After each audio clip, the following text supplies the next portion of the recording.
Hola, mi nombre es Elvis Canino y este es el módulo 1 de la formación de promotores de crianza respetuosa. El tema de este módulo es vínculo y apego.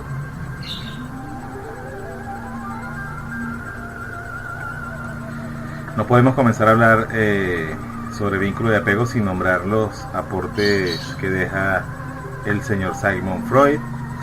Él planteaba y defendía que el apego era una consecuencia de la necesidad de satisfacer varios deseos, incluyendo el deseo sexual.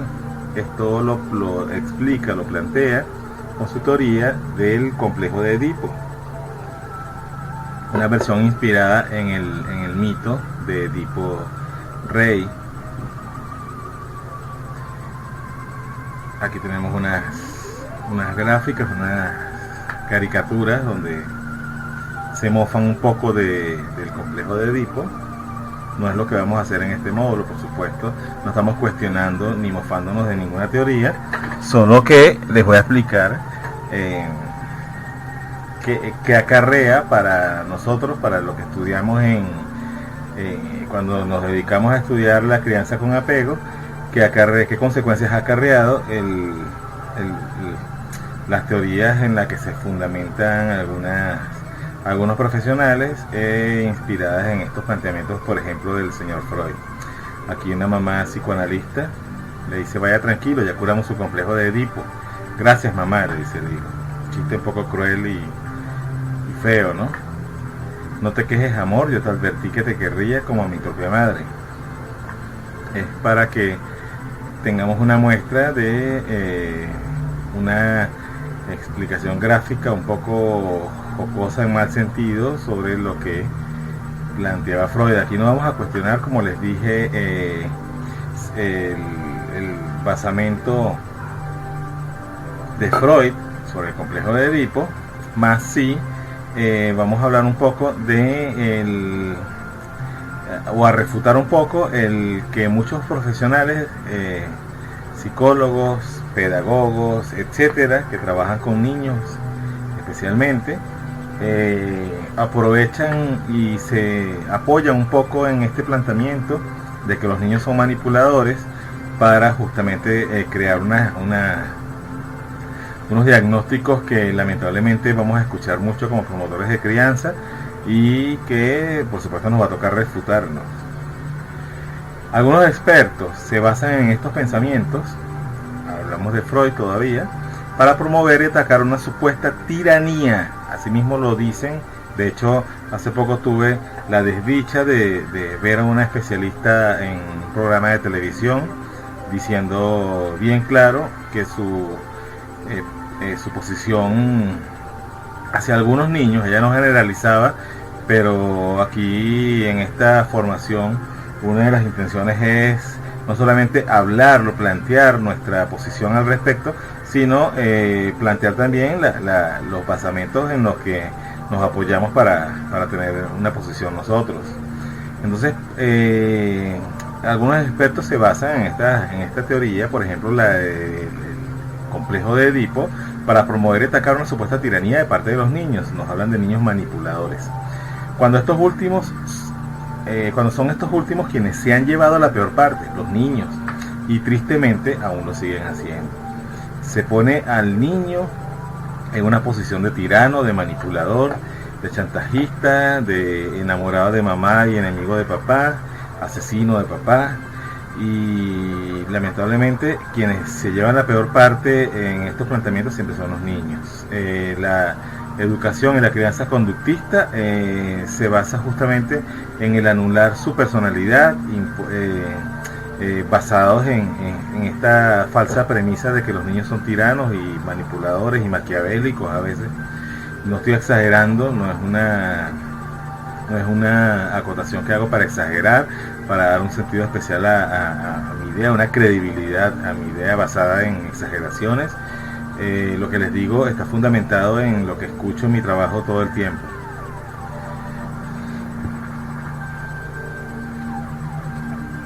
Somos víctimas de víctimas, promoviendo el desapego y el maltrato de generación a generación. Si no cortamos de una vez esta cadena, jamás podremos terminar de una vez por todas con esta espiral de violencia y desconexión en la que estamos sumergidos. Aquí lo que pretendemos plantear con esta idea es que no es algo esporádico, no es algo opcional para nosotros el estar promoviendo este tipo de formaciones, sino que nos parece más bien una urgencia. Nos parece urgente todas las actividades que hacemos en la crianza con apego es mi forma de cambiar el mundo, incluyendo las actividades en el parque, aquí en Caracas, en el Parque del Este, son justamente para dejar semillas en cada asistente a las charlas. Estas formaciones son también para no solamente dejar semillitas sembradas, sino también dejar basamento, ¿no? Teórico, científico, sobre lo que planteamos, sobre nuestra posición al respecto, sobre estos cambios de paradigma que no son para nosotros y para muchas otras personas que están de acuerdo una cosa electiva, somos bien algo urgente, porque de verdad que la violencia en la que estamos sumergidos como sociedad nos lo pone así, nos lo plantea así. Entonces, empezamos con los basamentos científicos de la teoría del apego. Después de la Segunda Guerra Mundial, la ONU pide al psiquiatra infantil John Bowlby, que vemos acá en la gráfica, que escribiera un folleto sobre la orfandad de la guerra, al que llamó privación materna, y de donde surge la famosa teoría del apego. En esta formación de promotores de crianza, en los distintos módulos, vamos a evocar muchísimo los planteamientos de este señor Bowlby. Prácticamente la teoría del apego se fundamenta en sus observaciones, en los planteamientos que él hizo, y por lo tanto es importante. Yo les invito también a que ustedes de forma espontánea también comiencen a averiguar y a buscar más información sobre Bowlby y sobre sus planteamientos, aunque aquí lo vamos a abordar. Siempre es bueno estar bien empapado, ya que cuando nos planteamos el cambiar paradigmas tan fundamentados, tan defendidos, tan instalados en el subconsciente de las personas y obviamente en el subconsciente colectivo, tenemos que estar bien apoyados, bien respaldados, ya que muchísima gente nos va a cuestionar. El desarrollo de la teoría del apego y el concepto de vínculo están estrechamente unidos a la figura del psicoanalista británico Bowlby. Bowlby trabajaba en el departamento infantil de la clínica Tavistock en Londres, cuando en 1948 la OMS le encomienda la tarea de investigar las necesidades de los niños sin hogar. Hay una petición de parte de la OMS y de la ONU para que él elabore unos informes basados en observaciones de niños huérfanos de la Segunda Guerra Mundial y también de la Primera, que sucedió un poco antes. Bowlby explora una variedad de campos, incluyendo la biología evolutiva, la teoría de la relación de objeto, una rama del psicoanálisis, la teoría de sistemas de control, los campos de la etología, psicología cognitiva, entre otros.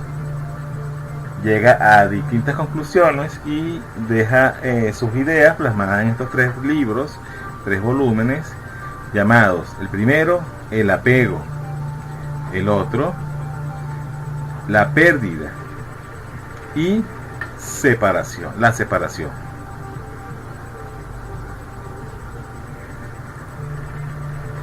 Bowlby es el pionero en elaborar una teoría del apego para explicar y describir desde una perspectiva evolucionaria cómo y por qué los niños se convierten en personas emocionalmente apegadas. Fíjense que aquí ya no habla, ya empieza a cambiar la forma de expresarse sobre estos niños. Ya no se habla de niños que manipulan, que solamente buscan satisfacer necesidades, a veces de forma egoísta, sino se plantea aquí de un modo diferente. Fíjense, se convierten emocionalmente apegadas a sus primeros cuidadores, estos niños, y emocionalmente angustiados cuando son separados de ellos, de sus cuidadores.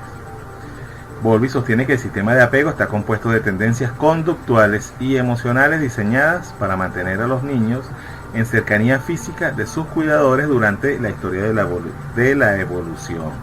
O sea, ya él habla de que esta necesidad del cuidador primario, de esa figura de apego, que en el mejor de los casos es la mamá, la primaria, ya es una cuestión de supervivencia.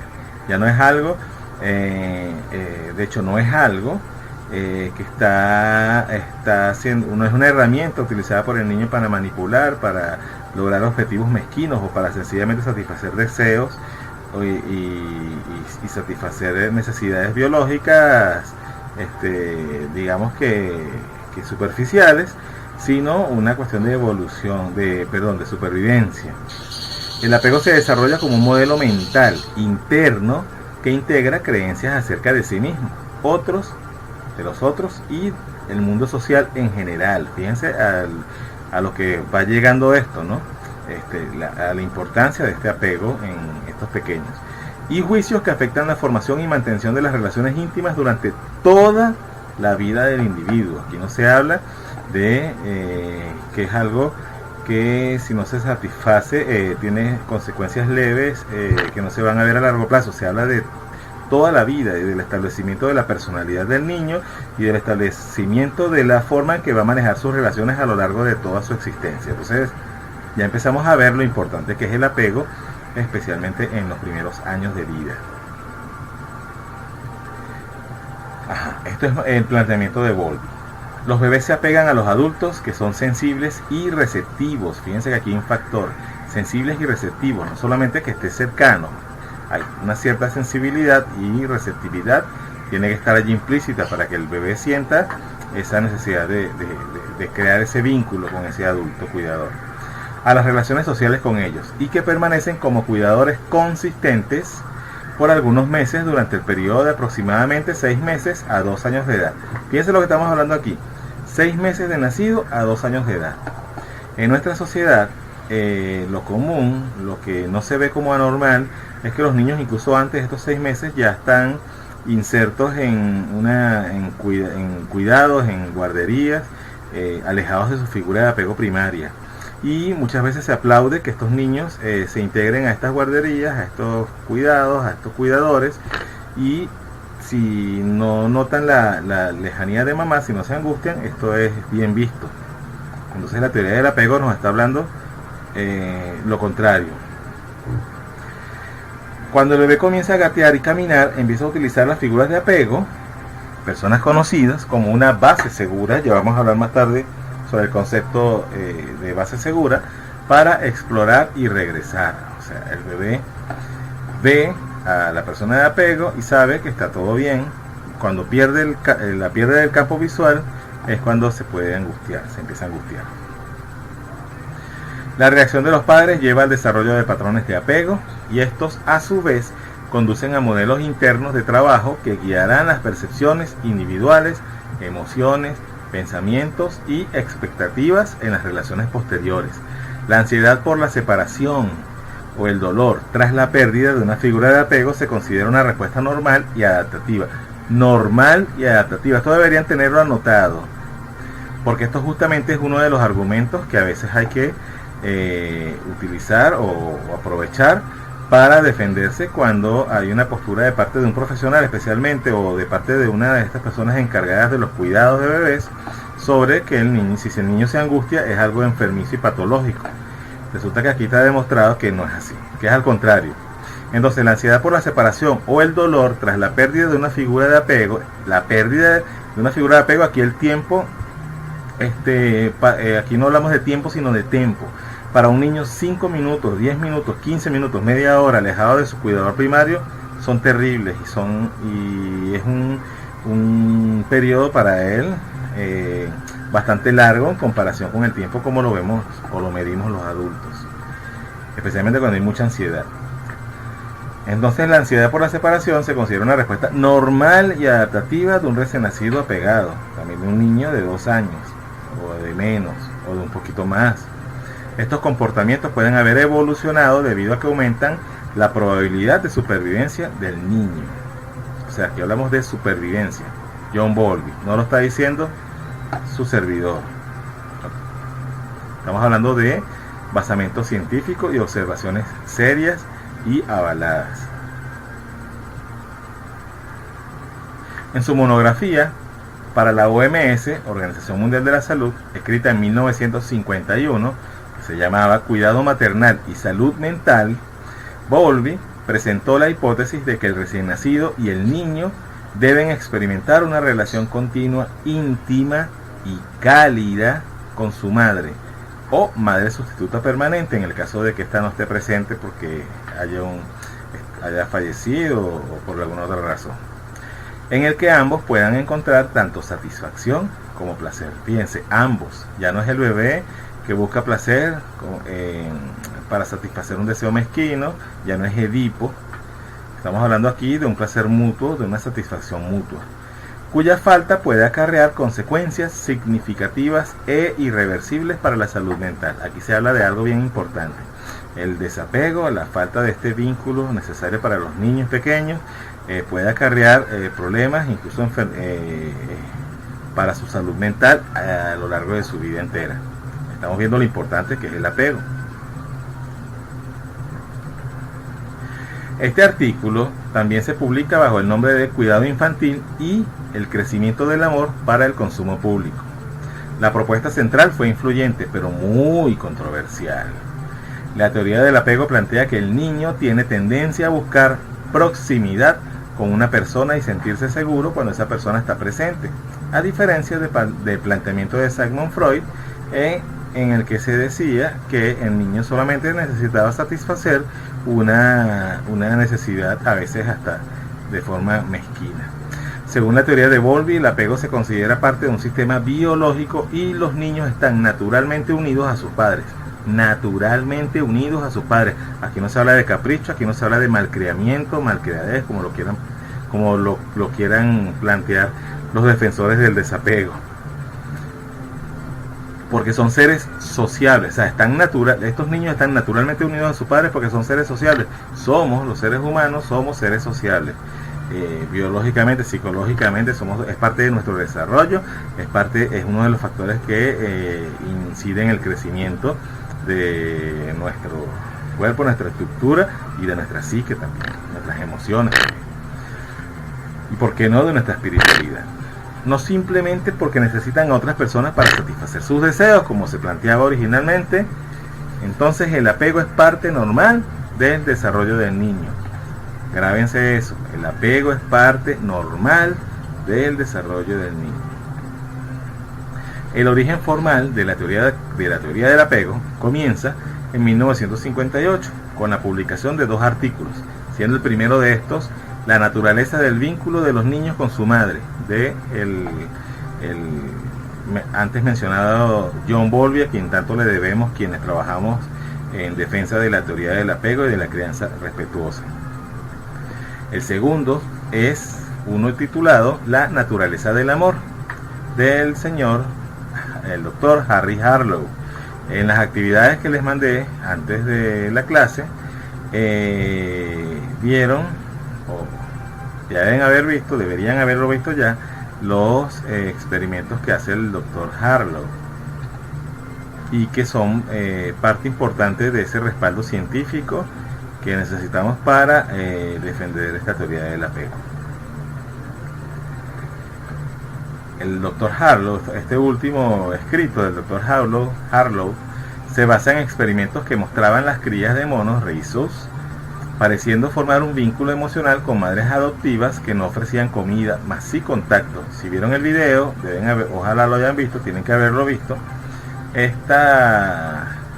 Más no con madres adoptivas que proporcionaron una fuente de alimento, pero fueron menos táctiles.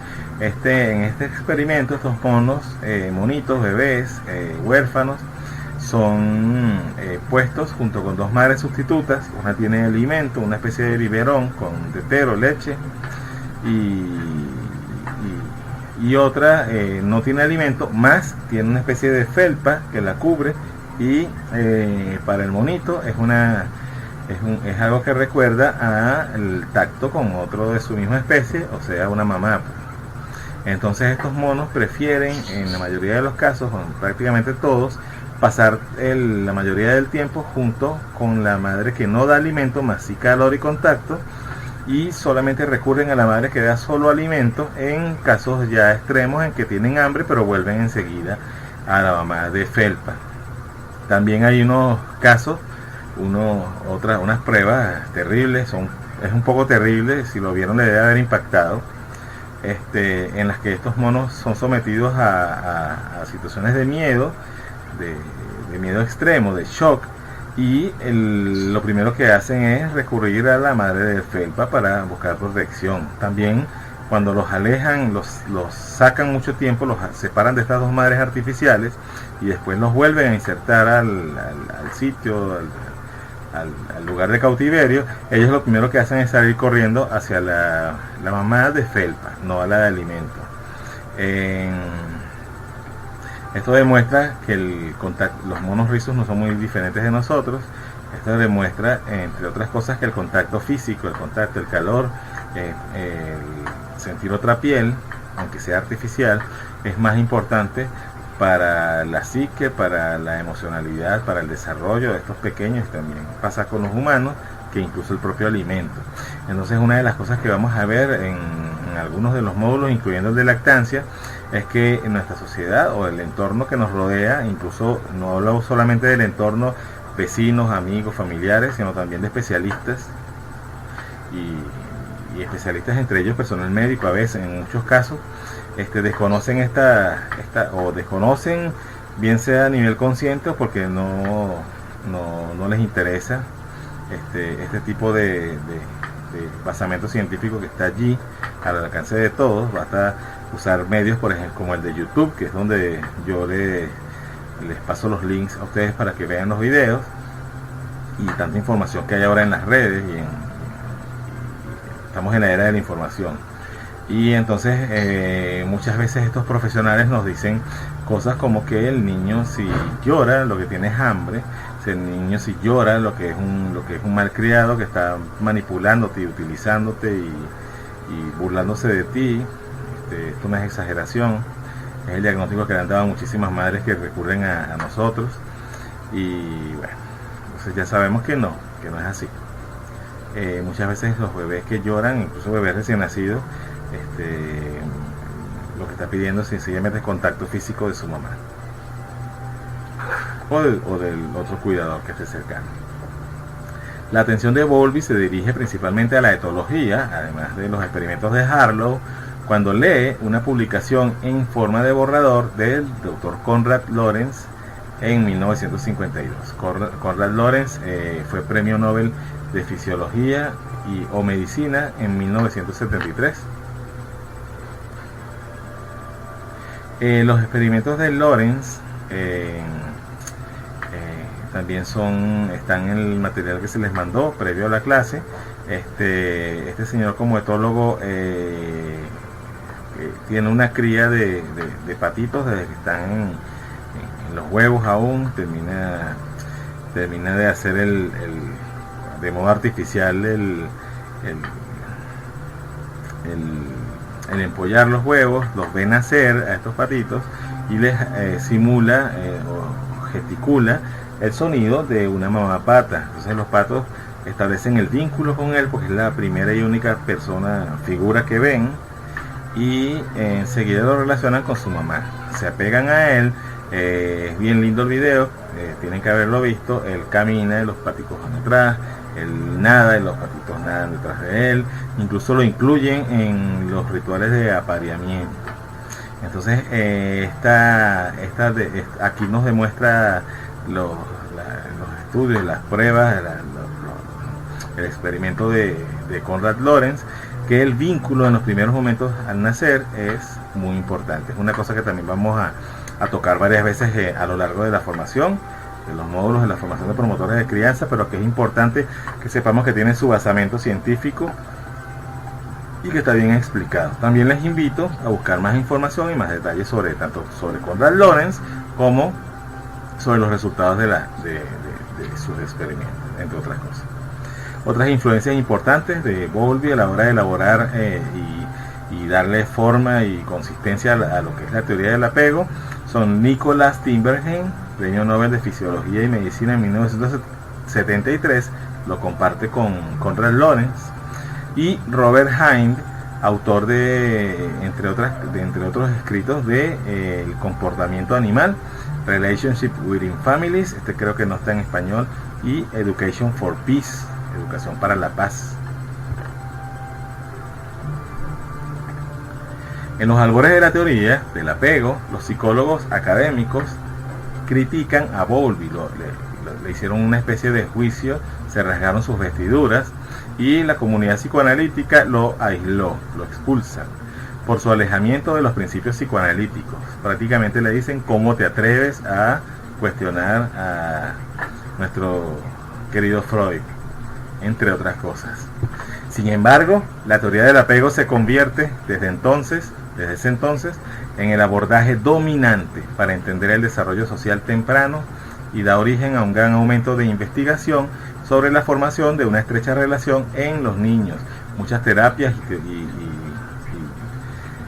muchas terapias utilizadas después de esto están fundamentadas en estos planteamientos, no solamente de Bowlby, sino de los otros personajes que les he ido nombrando y los que faltan. La teoría del apego ha servido de fundamento de nuevas terapias y ha esclarecido las ya existentes, dándole cierta consistencia, cierta explicación a algunos planteamientos por allí puestos, ¿no?, en la mesa. Y sus conceptos han sido usados en la formulación de políticas. Fíjense hasta dónde llegan estos estudios y el planteamiento de Bowlby. Sus conceptos han sido utilizados en la formación de políticas y la protección social para apoyar las relaciones de vinculación de los niños. O sea, las leyes de protección a niños, las leyes que amparan a estos pequeños, también encuentran encuentran apoyo en esta demostración, estas demostraciones de que el vínculo, el cuidado, el cariño en los niños no es un capricho, no es algo. Recordemos que los niños se han llevado la peor parte en cuanto a discriminación. Hay un dato que no sé si lo conocen: la primera niña que fue defendida en un tribunal por maltrato infantil fue defendida porque se logró establecer una condena a sus padres maltratadores, porque la abogada que estaba llevando el caso de forma muy hábil utilizó una ley de protección animal. No existía en ese momento ley de protección al niño, y demuestra en un tribunal que esta niña que había sido maltratada es un animal racional. Entonces hasta los animales tienen leyes de protección antes que los niños. Imagínense eso.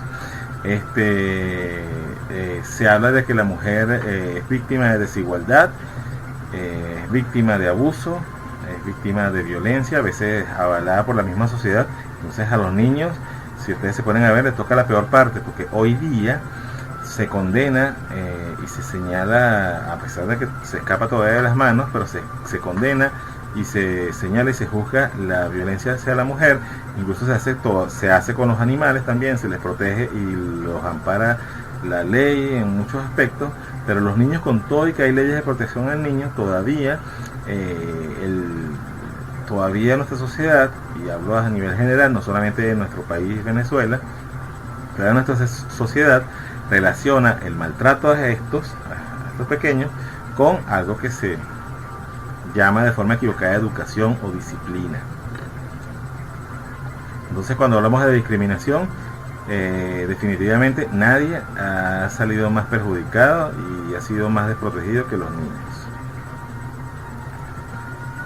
Las investigaciones realizadas por la psicóloga del desarrollo Mary Ainsworth, contemporánea y de Bowlby, de hecho llegan a trabajar juntos, en la década de 1960 y 70 reforzaron los conceptos básicos e introducen el concepto de base segura.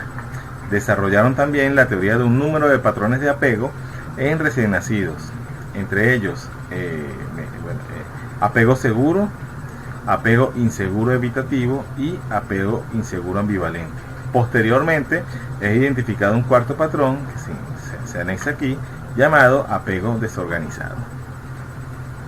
Entonces, ¿qué es lo que nos plantea Mary Ainsworth, que es el apego seguro?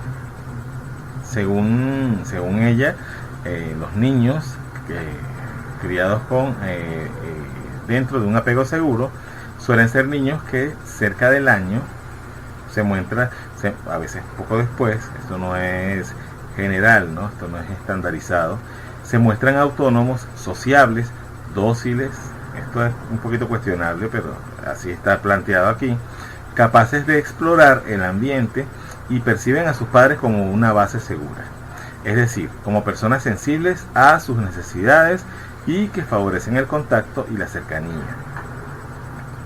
Son niños con más iniciativa, que exploran y adquieren con mayor facilidad sus oportunidades de aprendizaje y conocimiento. Asimismo, se enferman menos, por supuesto, al haber más contacto, más cariño, su sistema inmune, su psique, su salud emocional es mejor, por lo tanto su salud biofísica, que ya está comprobado que tiene que ver mucho con nuestro estado emocional, también es mejor. Asimismo, se enferman menos y sanan más rápido, ya que su sistema inmunológico funciona mejor. Entre otras cosas, pueden alejarse de la madre para explorar, inseguridad ante la ausencia de la madre, se muestran seguros mientras permanece la base de seguridad, o sea, el cuidador primario, o sea, en el mejor de los casos la mamá, protestan solo ante la separación, reciben a la figura de apego con alivio, su mamá o a la figura de apego primaria, mantienen conductas exploratorias normales en presencia de la figura de apego, su mamá en el mejor de los casos, establecen una buena relación con extraños. Este concepto del apego seguro debe tranquilizar a muchas mamás que, por ejemplo, se angustian cuando dejan a su bebé en la guardería el primer día y su bebé está ya en llanto y no se quiere separar de ella, o cuando por X circunstancia lo tiene que dejar con alguien y su bebé entra en un estado de angustia. Muchas de estas mujeres a veces sufren porque el entorno, las personas de alrededor, incluso algunos especialistas de lo que yo les vengo hablando, vienen y le dicen que ese niño está muy apegado, que el niño es faldero, que el niño es mimón, que el niño es mingón, que el niño es muy consentido, y resulta que aquí lo que estamos viendo es un vínculo de apego seguro, sano y normal. Entonces, cuando empezamos a tener conciencia de esto, de los tipos de apego, nos tranquilizamos cuando es nuestro caso. Eso quiere decir entonces que es un niño sano y normal. Si el niño se angustia cuando usted se separa de él, hay un apego seguro. Si el niño cuando usted regresa le reclama, acuérdense que también tienen un video en el material que les explica un poco esto en un experimento que fue grabado. Si el niño les reclama que ustedes se fueron, eso es un apego seguro también. El segundo patrón, según lo que establece Mary Ainsworth, se llama apego inseguro evitativo.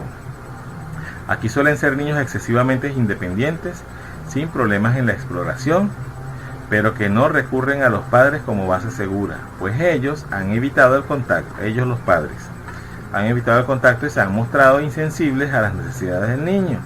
Esto cuando vemos que algunos especialistas recomiendan que, por ejemplo, en las pataletas, no es lo que vamos a tocar hoy a fondo porque hay un módulo exclusivo donde se va a tratar el tema a fondo de las pataletas, las rabietas, pero algunos especialistas en estos casos de las rabietas recomiendan ignorar al niño. Fíjense lo que está aquí, no se debe ignorar al niño. Entonces, estos papás muchas veces han evitado el contacto y se han mostrado insensibles a las necesidades del niño. Ignorar al niño está dentro de esto que explica aquí. Son padres que generalmente y a veces de forma inconsciente impiden la cercanía, el poco contacto, el mucho trabajar y dejar a los niños siempre en el cuidado de alguien. Ojo, esto no es a modo de juicio, simplemente estamos explicando los tipos de apego. Estos son niños que no lloran durante la separación de la madre, evitan e ignoran activamente a la madre durante el reencuentro, no te reclaman esa atención, sino que te ignoran, te tratan de evitar, alejándose, mirando en otra dirección o soltándose de los brazos cuando se les alza. Escasa o ninguna proximidad ni búsqueda de contacto, no hay señales de angustia ni de ira. La respuesta del niño a la madre pareciera carecer de emoción, aunque en realidad no hay una carencia de emoción, sencillamente hay un apego inseguro. Poco afectado por la separación, el niño parece no tener necesidad de confort, da la impresión de independencia. Esto muchas veces, fíjense cómo se confunde acá, cuando se desconoce esto, lo que se aplaude es esa supuesta independencia, esa facilidad de separación, y resulta que, fíjense dónde está incluida. Acuérdense que de todos modos no estamos generalizando, ¿ok? Da la impresión de independencia, explora en ausencia de la figura de apego, no tiene esa base segura, no tiene necesidad de tener esa base segura a la vista, tenerla en su campo visual. Fácil contacto con extraños, se entregan a todos. Eso, ojo, no quiere decir que porque un niño se dé con todos, estamos dentro de este patrón de apego, ¿ok? Recuerden que todas son características, más no estamos generalizando. Aclaro, suele ignorar a la figura de apego cuando vuelve. Es su forma de reclamar. Son niños un poco más ansiosos, un poco, algunas personas los pueden ver como independientes, como muy seguros, y resulta que son muy ansiosos, y justamente en su conducta reflejan lo que está produciendo este tipo de apego inseguro en ellos. Tenemos luego el apego inseguro ambivalente. Estos suelen ser niños dependientes, les gusta explorar el ambiente y perciben a los padres ambivalentes, es decir, personas que atienden sus necesidades y permiten el acercamiento del niño, pero de forma imprevisible, solo en algunas ocasiones, solo cuando están de buenas. Son estos papás que cuando están de buenas son cariñosos, cuando están de malas y pasan mucho tiempo de malas, entonces ponen la barrera. Esto genera cierta confusión y por supuesto es un vínculo no sano. Hay siempre esa incertidumbre que no sabemos con qué nos van a salir. Hablo por el niño. Puede mostrarse cauto o angustiado el niño antes de la separación, con escasa exploración, preocupado por la madre durante todo el procedimiento. Puede parecer furioso o pasivo el niño. No logra establecerse y confortarse cuando reencuentra a la madre, y normalmente continúa centrando su atención en la madre y sigue llorando, como una especie de reclamo, mucha ansiedad. No logra volver a la exploración tras el reencuentro.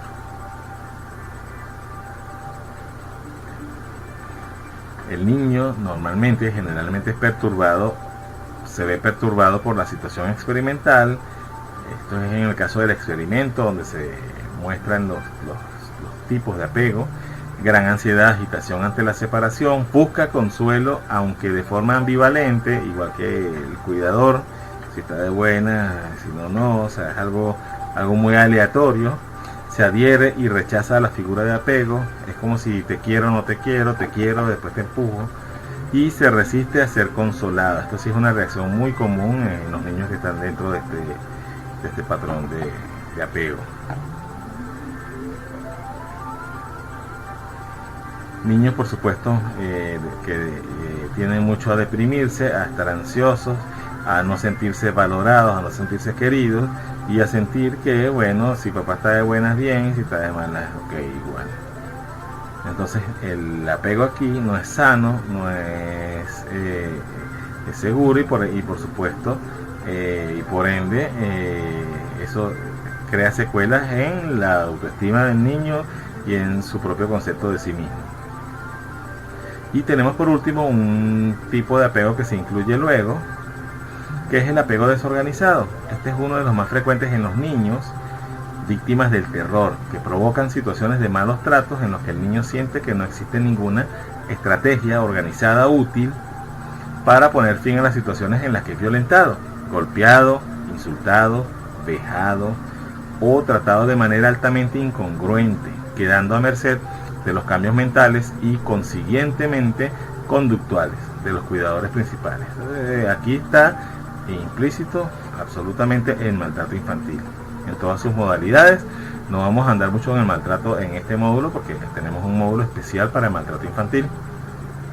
El niño muestra conductas desorganizadas y o desorientadas en presencia de la madre o el cuidador primario, sugiriendo un colapso temporal de las estrategias conductuales.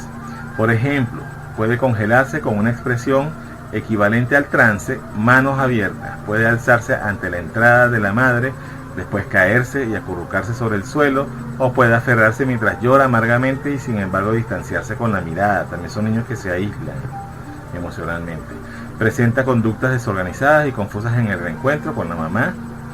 En el caso del experimento, no presenta estrategias conductuales que provean el confort ante el estrés, modo de consolación ante situaciones tensas. Esto se parece mucho a lo que pasaba con estos monitos que eran sometidos a situaciones terribles en el experimento de Harry Harlow. Conductas de apego ambivalente y evitativo simultáneamente. El maltrato infantil, obviamente, y como les dije hace rato, entra dentro de este tipo de vínculo, de apego.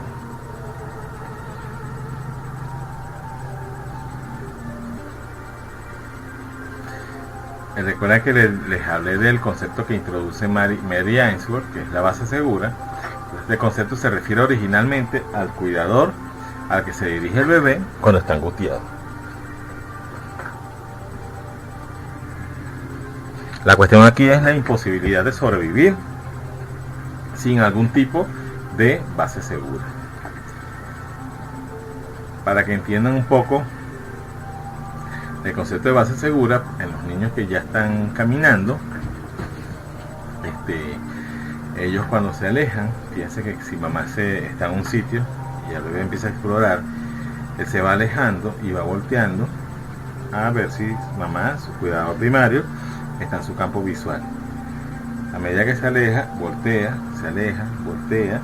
Cuando ya desaparece su campo visual, ya su base segura no está a la vista, entonces no se sienten tan seguros. El problema aquí, cuando esto sucede, por ejemplo en un parque, es que el niño se va alejando y mamá lo va persiguiendo. Entonces por eso sigue alejándose, porque su base segura sigue estando en su campo visual. Si estamos en un sitio seguro donde podemos hacerlo, un parque seguro, ¿no? Sin riesgo de vehículos o de que se extravíe, y mamá se quedara fija en un sitio, verá que en lo que el bebé ya comienza a perder de su campo visual, comenzará a devolverse.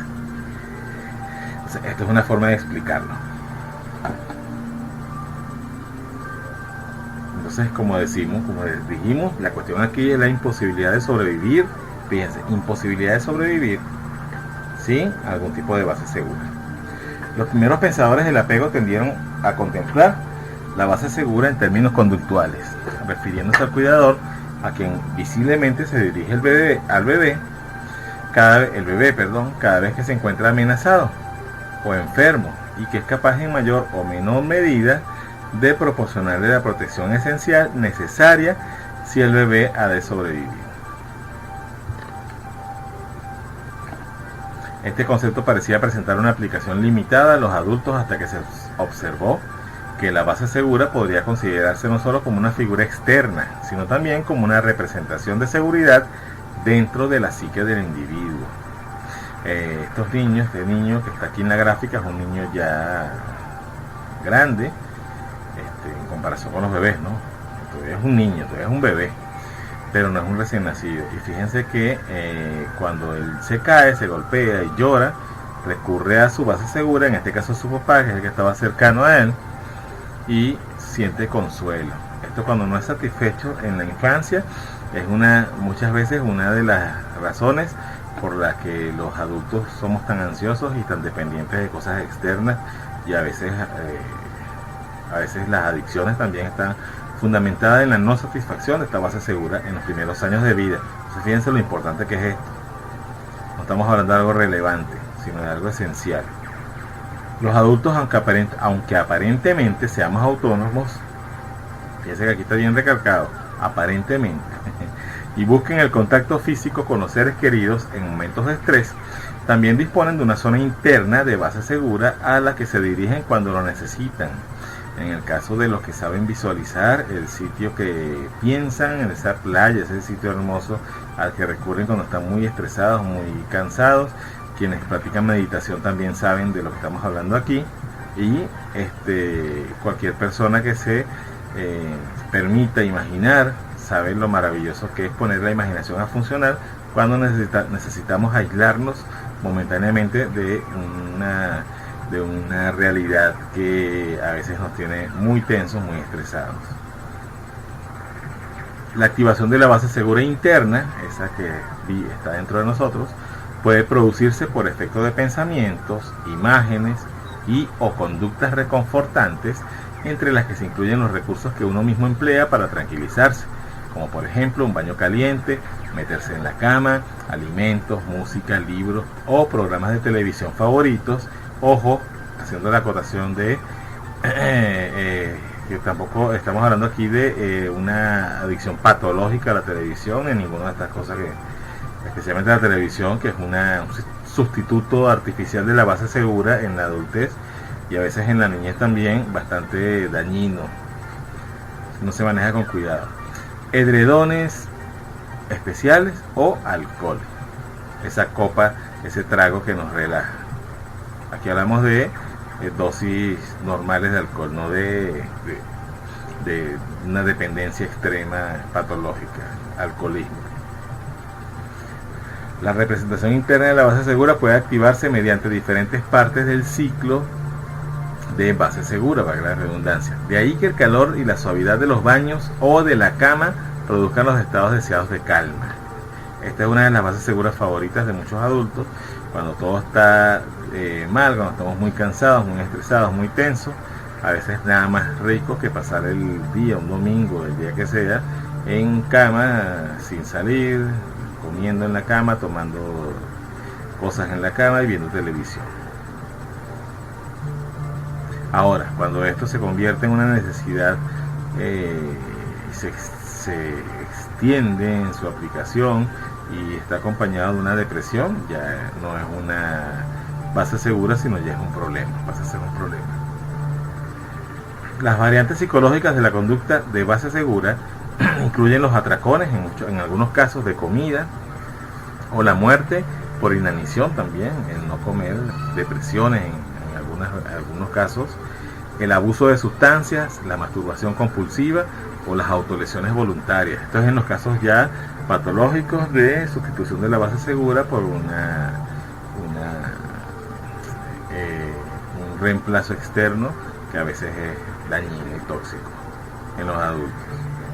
Esto es una base segura ideal: papá, mamá, bebé o bebés, si hay más de uno, cómodos, acurrucaditos, todos juntos y dándose seguridad, contacto y confort mutuamente. Y en las caras.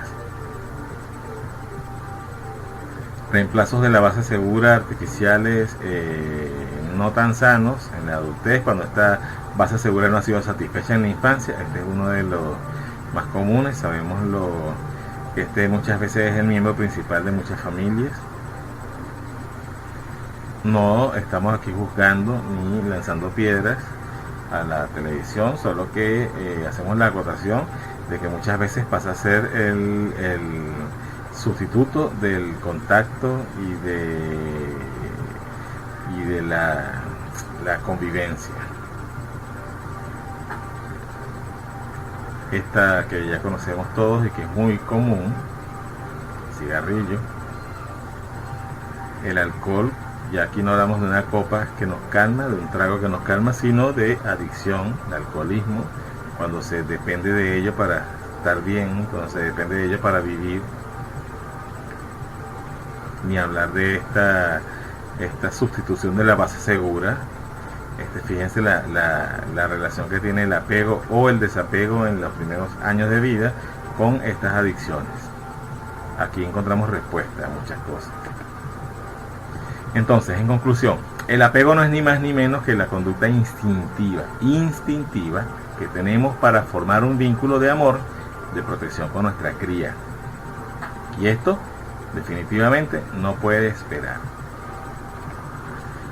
En la humanización del nacimiento, que es una de las causas que nos tiene aquí, que nos mantiene en este camino de la crianza respetuosa, de la crianza con apego, del buen trato, de la nueva conciencia, del nuevo hombre, la nueva mujer, procuramos rescatar lo instintivo, que se ha perdido tanto, que se ha sumergido en tanta tecnocracia, en tanta sofisticación, entre comillas.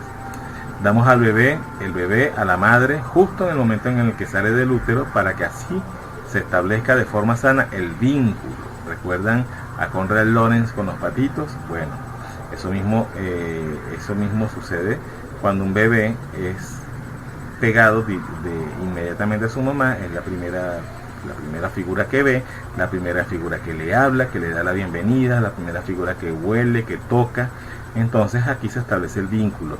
Fíjense lo diferente que es lo que nuestra sociedad ve como normal, donde se promueve más bien este desapego en el sistema, los nacimientos convencionales, en las clínicas, en algunos hospitales, pero más que todo en las clínicas. Aquí en el caso de Venezuela, los bebés son separados de mamá inmediatamente y son llevados a un retén donde están solos y acompañados por otros bebés que están solos.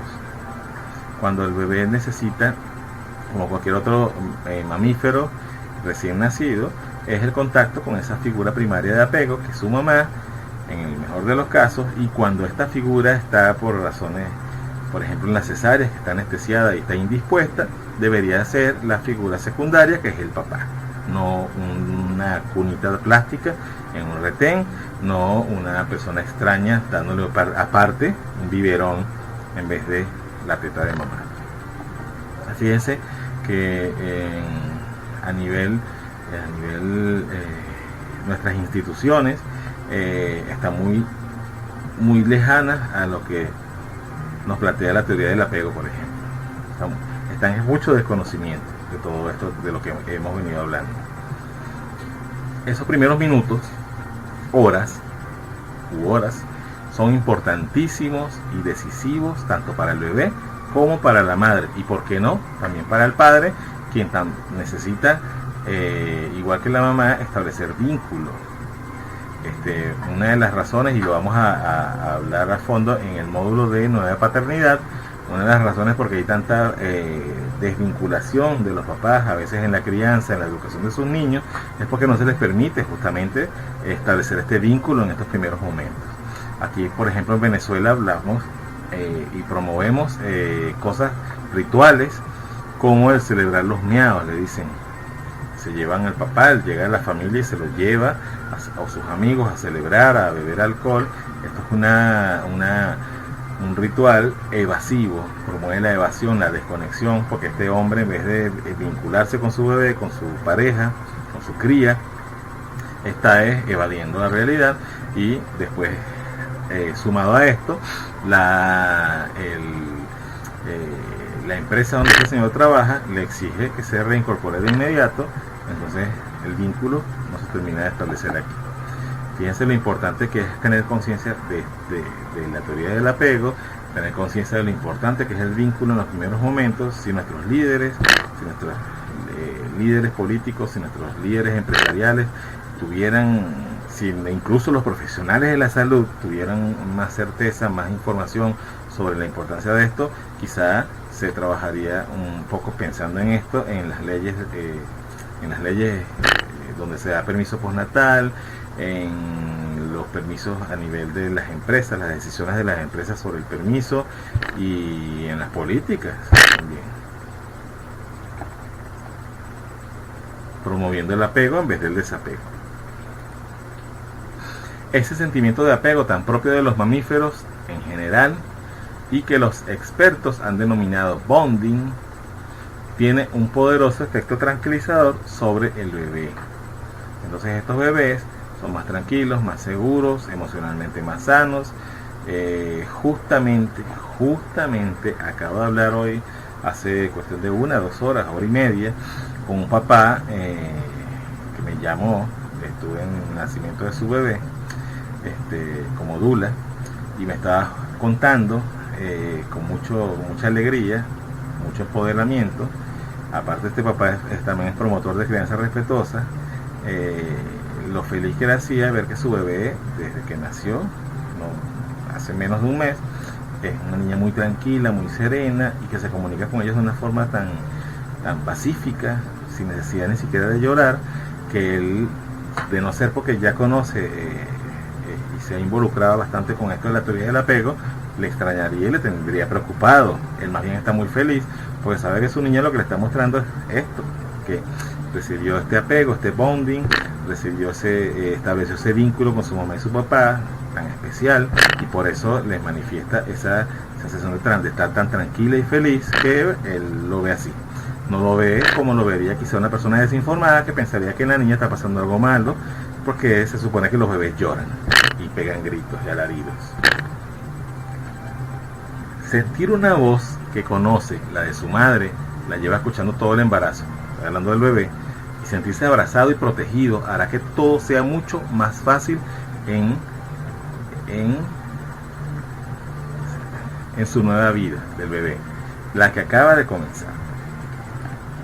El contacto precoz ayuda al proceso temprano de interacción social, y el recién nacido aprende a relacionarse con los demás en su primera y principal experiencia con el mundo de los estímulos humanos. Imagínense lo importante que es esto. Esta imagen es justamente lo que normalmente vemos como lo normal, ¿no? El retén, en la sala de estar, cuando lo natural debería ser ver a estos bebés pegados de su mamá y de su tetica. Entonces nosotros, como promotores de crianza respetuosa, también debemos ser promotores del vínculo y del apego, del método canguro, entre otras cosas, y del contacto bebé-mamá. Entonces es hora de que cada uno de nosotros, en su profesión, en su rama, seamos antenas de información, antenas de transmisión de esta información, para que las mamás y los papás logren empoderarse y exigir su derecho a estar con su bebé. En los casos de quienes conocemos que tienen sus bebés y viven esta separación promovida por el desconocimiento y la desinformación de su entorno y de la sociedad. Las primeras nociones que tiene el recién nacido son de carácter táctil. Ello hace que el contacto piel a piel entre madre e hijo sea de extraordinaria importancia para el apego, el reconocimiento mutuo, el intercambio afectivo emocional y para el éxito de la lactancia. A los niños, lo primero que hacemos cuando están recién nacidos, lo primero que hace la mayoría de las personas, incluso enfermeras y personal médico, es ponerle, por ejemplo, unos guantes en las manitas. Cuando él necesita sus manitas, necesita tocar a su mamá para explorarla y conocerla, entre otras cosas. El contacto táctil es vital para ellos. Fíjense el desconocimiento que hay. El apego es esencial para la salud mental del bebé y para que tenga una relación íntima, cálida y continua con su madre. John Bowlby. ¿Por qué es importante conocer a Bowlby y sus planteamientos?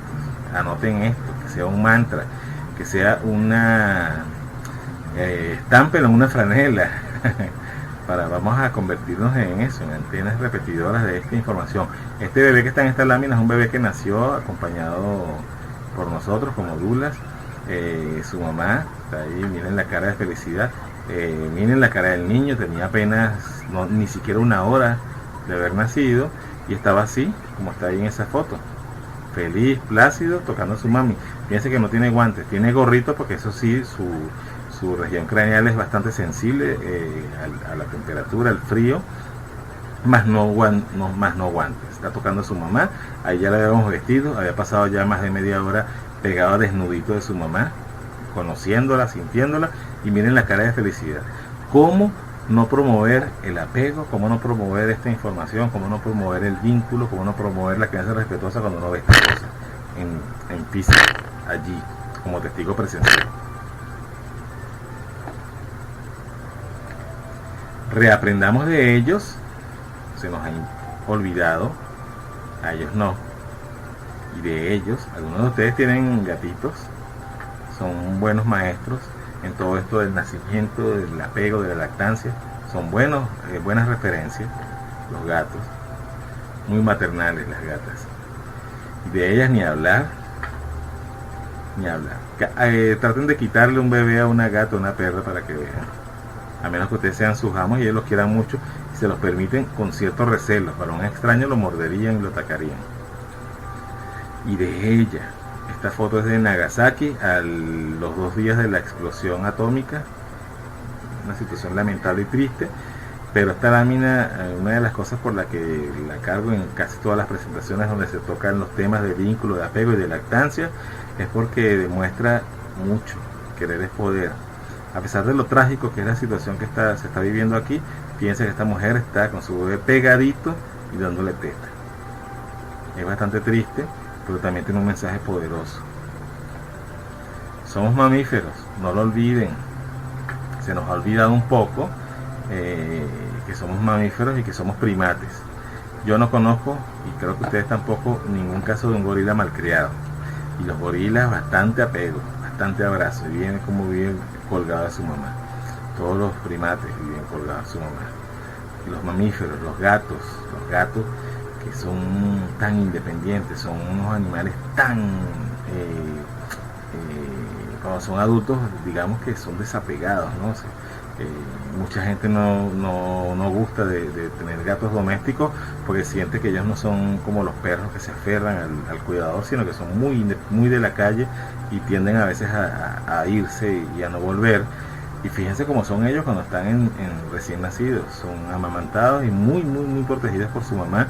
La mamá gata, cuando escucha a los gaticos llorando, recurre a ellos inmediatamente a consolarlos, no tiene miedo de malcriarlos y de mingonearlos, porque ella sabe que sus instintos no la están engañando. Entonces la mamá humana también, la mamá humana tiene una lucha.